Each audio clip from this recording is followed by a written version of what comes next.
Book 6. The substance of the whole is passive and malleable, and the reason directing this substance has no cause in itself to do wrong. As there is no wrong in it, nothing it creates is wrongly made, nothing harmed by it. All things have their beginning and their end, in accordance with it. If you are doing your proper duty, let it not matter to you whether you are cold or warm, whether you are sleepy or well slept, whether men speak badly or well of you, even whether you are on the point of death or doing something else, because even this, the act in which we die, is one of the acts of life, and so here, too, it suffices to make the best move you can. Look within.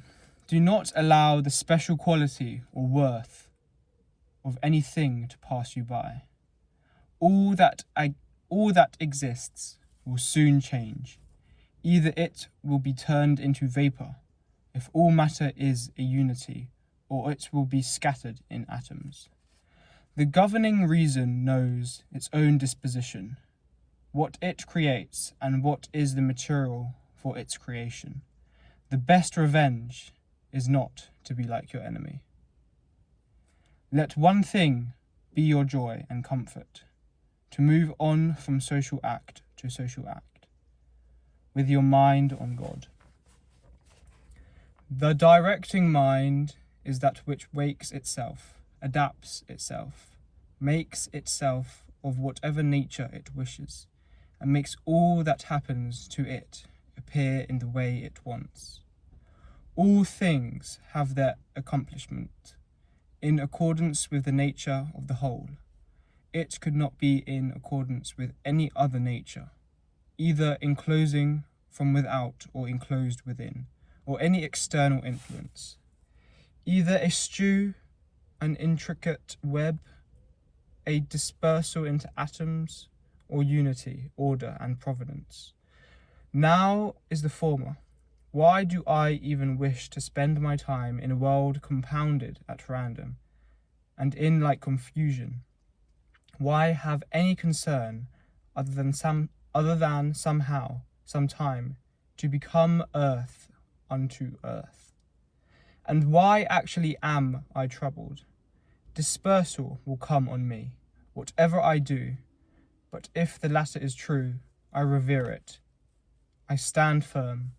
I take courage in that which directs all. When circumstances force you to some sort of distress, quickly return to yourself.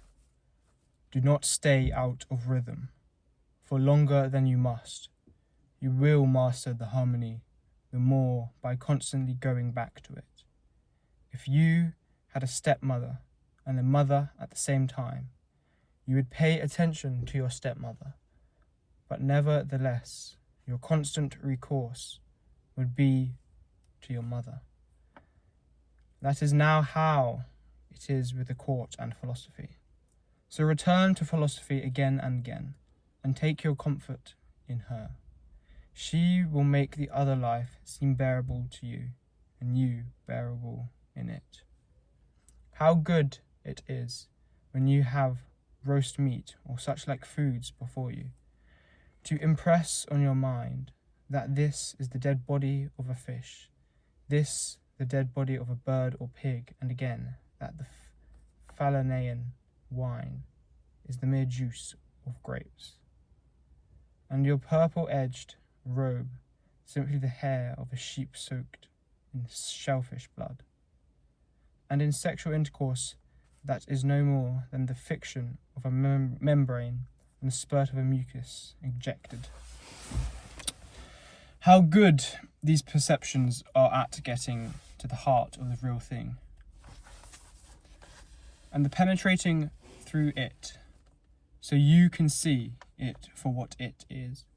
This should be your practice throughout all your life. When things have such a plausible appearance, show them naked, see their shoddiness, strip away their own boastful account of themselves. Vanity is the greatest seducer of reason. When you are most convinced that your work is important, that is when you are most under its spell. See, for example, what Crates says even about Xenocrates. Most of the things valued by the masses come under the categories of what is sustained by cohesion, minerals, timber, or natural growths, figs, vines, olives. What is valued by the slightly more advanced belongs to the class of things sustained by a principle of life, such as flocks and herds, or the bare ownership of a multitude of slaves. The things valued by yet more refined people are those sustained by the rational soul, not, however, reason as such, but reason expressed in craftsmanship or some other skill. But the man who fully esteems the soul as both rational and politically no longer has any regard for those other things, but above all else keeps his soul in a constant state of rational and social activity, and cooperates to that end with his like. Some things are hurrying to come into being, others are hurrying to be gone, and part of that which is being born is already extinguished. Flows and changes are constantly renewing the world, just as the ceaseless passage of time makes eternity ever young. In this river, then, where there can be no foothold, what should anyone prize of all that races past him? It is as if he were to begin to fancy one of the little sparrows that fly past, but already it is gone from his sight. Indeed, this is the nature of our very lives, as transient in the exhalation of a vapour, from the blood or a breath drawn from the air, no different from a single breath taken in and returned to the air, something which we do every moment. No different is the giving back of your whole power of breathing, acquired at your birth just yesterday or thereabouts, to do through that world from which you first drew it.